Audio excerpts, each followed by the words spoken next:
ჩვენ დავბრუნდით პირდაპირ ეთერში გადაცემის ბოლო ბლოკში გავესაუბრებით პარტია პროგრესი და თავისუფლების წევრს ცეზარ ჩოჩელი გვერდთვება პირდაპირ ეთერში მე მას მივესალმები დიდი მადლობა გადაცემაში მონაწილეობისთვის ბატონ ცეზარ თქვენი განცხადებით მინდა თქვენთან საუბარი დავიწყოთ თქვენ თქვით რომ გაუმართლებელია ნაციონალური მოძრაობის როგორც ყველაზე დიდი და მსხვილი პოლიტიკური პარტიის ბოიკოტის რეჟიმში დარჩენა გარდა ამისა გუშინ კახა-ოქრიაშვილმა თქვა რომ პარტია ატარებს გარკვეულ კვლევას იმის შესახებ უნდა შევიდეს თუ არა ეს პარტია პარლამენტში. მე მაინტერესებს თქვენი პოზიციიდან გამომდინარე კვლევის შედეგებს ელოდებით თუ რა იქნება გადამწყვეტი თქვენთვის იმისთვის რომ შეხვიდეთ პარლამენტში.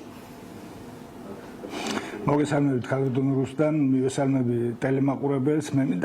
მე მინდა გითხრათ რომ ეს არის კონკრეტულად ჩემი პოზიცია რომ არ შეიძლება ქვეყნის უმსხვილესი პოლიტიკური პარტია დარჩეს პოლიტიკურ პროცესებს მიღმა და რას გულისხმობ აქ. როდესაც ბოიკოტი გამოცხადდა, მაშინ მთელი ოპოზიციური სპექტრი იყო ერთიანი და გამართლებული იყო რომ ნაციონალური მოძრაობა ყოფილიყო ამ ბრძოლის ავანგარდში, მაგრამ როგორც შემდგომ აღმოჩნდა, ოპოზიციური პარტიების ნაწილმა გადაწყვიტა დამოუკიდებლად შესვლა პარლამენტში და ალბათ იმ ადგილის დაკავება, რაც შეეხება ოპოზიციის წარმოდგენას პარლამენტში. აქედან გამომდინარე, მე მიმაჩნია, რომ როდესაც პარტია ოპოზიციურად განწყობილი ამომრჩევლის 2/3-ს ფლობს, აუცილებლად უნდა იყოს უკვე წარმოდგენილი პარლამენტში. ეს არის კონკრეტულად ჩემი დამოკიდებულება. რაც შეეხება შესვლა ნიკამელიასთან ან ნაციონალურ მოძრაობასთან ამ საკითხზე საუბარი, რადგან თვითონ ნაციონალურ მოძრაობაშიც არიან პოტენციური დეპუტატები, რომლებიც იზიარებენ თქვენს პოზიციას, ასეთი განცხადებები არსებობს. გქონდათ თუ არა მის თავმჯდომარესთან საუბარი ამის შესახებ? ნიკამელიასთან მათ შემდეგ რაც დაბრუნდა ეს ასევე საინტერესოა. რა თქმა უნდა ბატონ ნიკასთან მე მქონდა საუბარი, მაგრამ ნიკას პოზიცია არის ასეთი, რომ მან უნდა რომ დარწმუნდეს, რამდენად გამართლებულია პარლამენტში შესვლა და უნდათ ეს კითხონ უშუალოდ ამომრჩეველს. მე დარწმუნებული ვარ, რომ პასუხი იქაც ალბათ იქნება ანალოგიური, რომ უნდა პარტია წარმოდგენილი იყოს პარლამენტში. სავარაუდოდ ეს კვლევის შედეგები იქნება ცნობილი მომავალ კვირაში, ხომ, რადგან თავად ნაციონალური მოძრაობის თავმჯდომარემაც თქვა, რომ თვის ბოლოს უკვე გვეცოდინება საბოლოო პასუხი. აი, ამ კვლევის შედეგებზე იქნება დამოკიდებული თქვენი გადაწყვეტილება? აქ ჩემ გადაწყვეტილებაზე არ არის. მე კიდევ ვიმეორებ, ჩვენ პროგრესი და თავისუფლება ან ნებისმიერი სხვა მცირე ზომის პარტია, რომელიც თუნდაც პარლამენტში არიან დღეს წარმოდგენილები 2-3 კაცის შემადგენლობით, ჩვენი წარმოდგენა პარლამენტში ვიქნებით თუ არა, ეს დიდ ცვლილებას არ გამოიწვევს საქართველოს პოლიტიკურ ცხოვრებაში. აქ მთავარია, რომ ნაციონალური მოძრაობა უნდა იყოს წარმოდგენილი პარლამენტში, იმიტომ რომ ის წარმოადგენს დღეს ქვეყანაში ძირითად ოპოზიციურ ძალას. და თქვენ თუ დააკვირდებით მოვლენებს იმის და მიუხედავად ნაციონალური მოძრაობის ინიციატივა თუ არა, ესა თუ ის საკითხი, ყველა შემთხვევაში მნიშვნელოვან როლს თამაშობს ნაციონალური მოძრაობა. აქედან გამომდინარე, მე მიმაჩნია, რომ ანუ როგორც გავიგე დამოუკიდებლად გადაწყვეტილებას არ მიიღებთ და დაელოდებით თავად ნაციონალური მოძრაობის გადაწყვეტილებას, ხომ ასეა? თუ კი თქვენს მოსაზრებას არ დაემთხვევა, ან კვლევის შედეგები, ან ამ პარტიის პოზიცია თქვენ პირადად, რადგან ფიქრობთ, რომ უნდა შეხვიდეთ პარლამენტში, რა გადაწყვეტილებას მიიღებთ? არა, მე არ ვამბობ, რომ უნდა შევიდე, მე ვამბობ, რომ ნაციონალური მოძრაობა უნდა შევიდეს, თორე შეიძლება მე პიროვნულად შეიძლება საერთოდ არ შევიდე პარლამენტში და ამით ნაციონალური მოძრაობის სიით ხართ ასევე თქვენ გასული პარლამენტში და ამიტომ გეკითხებით თქვენ პირად გადაწყვეტილებას მიიღებთ თუ არა. ნაციონალური მოძრაობის სიით ნამდვილად არა ვარ, ჩვენ ვართ ბლოკი ძალაერთობაშია საერთო სიით. ბლოკის სიით ვართ წარმოდგენილები, ბლოკი შედგება რამოდენიმე სუბიექტისგან და ყველა სუბიექტი დამოუკიდებლად იღებს გადაწყვეტილებას. დღეს რა პოზიციასაც ვახმოვანებ, ეს პროგრესი და თავისუფლების პოზიცია არ არის. ეს არის ერთი აღებული ცეზარ ჩოჩელის პოზიცია. იმიტომ რომ დაახლოებით 3 კვირა არ ვიყავი საქართველოში, ჯერჯერობით კონსულტაცია არ ჩაგვიტარებია შიდა პარტიული, ჩვენ თვითონაც არ ვართ ჩამოყალიბებული. მე იმიტომ ვამბობ, რომ შეიძლება პარტია ბლოკი შევიდეს და ნუ ჩვენ მივიღოთ გადაწყვეტილება, ან შევიდეთ, ან არ შევიდეთ.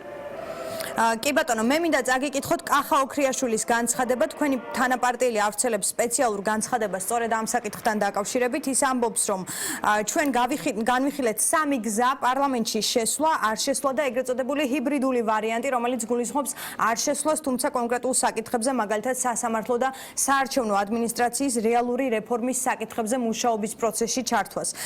და ოქრიაშვილი ამბობს, რომ რაც შეეხება ჩემს პირად მოსაზრებას, მე არ ვაპირებ პარლამენტში ისე შესვლას, როგორც ეს დანარჩენმა პარტიებმა გააკეთეს, შექმნილ ვითარებაში ჩემთვის მისაღებია მესამე, ანუ ჰიბრიდული ვარიანტი, შემოდგომის 53%-იან პლებისციტამდე, მაგრამ თუ ქართული ოცნება პლებისციტის შედეგებსაც ისევე გააყალბებს, მაშინ ხალხიცა და ოპოზიციაც ქუჩაში უნდა გავიდეს. ანუ თუ ოქრიაშვილის ამ განცხადებას განვიხილავთ, ესე იგი ის მომხრეა, რომ არ შევიდეს პარლამენტში, მაგრამ ძირეულ და პრინციპულ რეფორმებზე მუშაობის პროცესში ჩაერთოს. იზიარებთ თუ არა თქვენ ამ პოზიციას?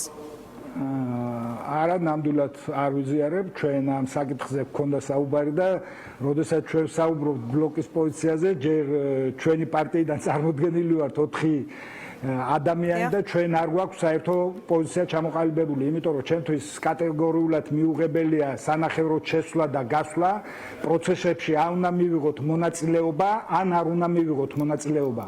მე ვფიქრობ, რომ ამ საკითხზე გქონდათ ხომ კახა ოქრიაშვილთან საუბარი? კი, უბრალოდ სხვადასხვა პოზიცია გვაქვს.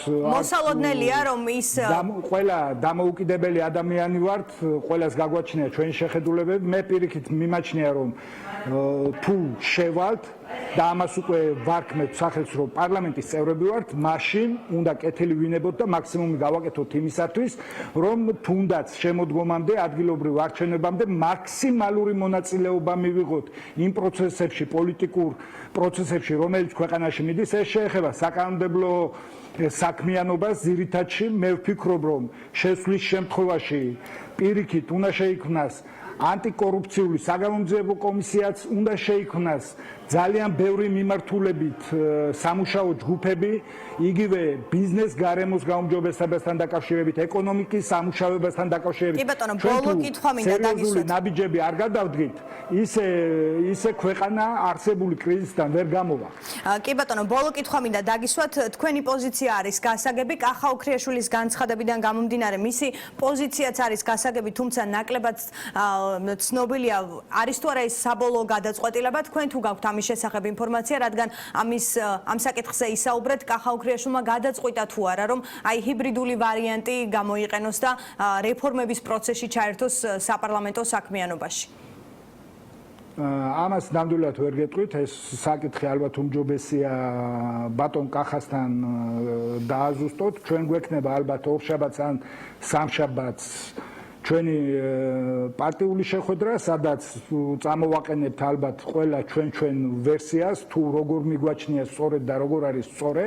მე კონკრეტულად ჩემს პოზიციას გეუბნებით და რომელსაც გავივლით ჩემს კოლეგებთან ერთად, რომ ჩვენ თუ გადაწყვეტილებას ვღებულობთ, რომ უნდა შევიდეთ, მაშინ უნდა შევიდეთ და ვიყვეთ ძალიან აქტიურები, იმიტომ რომ ადგილობრივ არჩევნებამდე დარჩენილია 4-5 თვე, მაგრამ ადგილობრივ არჩევნებზე არ თავდება ცხოვრება, ეს უნდა გაგრძელდეს და ეს 5-6 თვე არ უნდა დაიკარგოს იმ საკანონმდებლო ცვლილებებისთვის, რომელიც ჩვენს ქვეყანას ძალიან სჭირდება.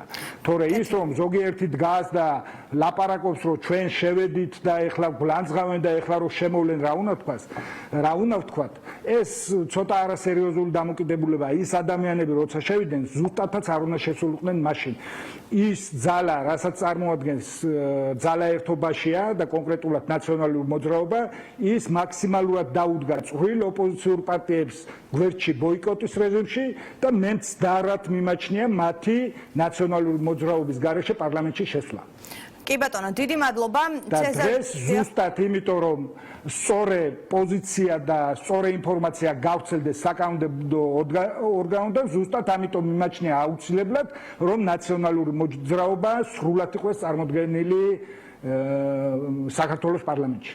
დიდი მადლობა ცეზარ ჩოჩელს ის პირდაპირ ეთერში გვერდთვებოდა მე როგორც მასთან ინტერვიუს დროს წავიკითხე კახა უქრიაშვილმა გაავრცელა სპეციალური განცხადება სადაც ის ამბობს რომ სამი ვარიანტი განიხილებოდა პარტიაში პარლამენტში შესვლა არ შესვლა და გარდა ამისა ჰიბრიდული ვარიანტი რომელსაც ის უწოდებს მიდგომას რომ პარლამენტში არ შევიდეს საპარლამენტო საქმიანობაში სრულფასოვნად არ ჩაერთოს თუმცა მიიღოს მონაწილეობა საარჩევნო და სასამართლო რეფორმების განხილვის პროცესში რადგან ეს ორი რეფორმა არის შეთანხმების დოკუმენტში რომელსაც ორივე მხარემ ხელი მოაწერა. როგორც ჩანს, კახა უქრიაშვილის პოზიცია არის ინდივიდუალური პოზიცია, გამომდინარე იქიდან, რომ ცეზარ ჩოჩელი, როგორც თავად ამბობს, არ ეთანხმება ამ პოზიციას და ის ფიქრობს, რომ ნაციონალურ მოძრაობასთან ერთად ისინი სრულად უნდა შევიდნენ პარლამენტში. ასეთი იყო დღის ამბები 2-ზე, ჩვენ დავბრუნდებით დღის ამბებში უკვე 4-ზე, თუმცა მანამდე თქვენ გელოდებათ საინფორმაციო გამოშვება ეთუნა ინცკირვალთან ერთად. ეთუნა მოგესალმებით. რუსეთთან მოგესალმები, პირველების 3-ზე ზუსტად 1 წუთში დაიწყება დაგველოდეთ.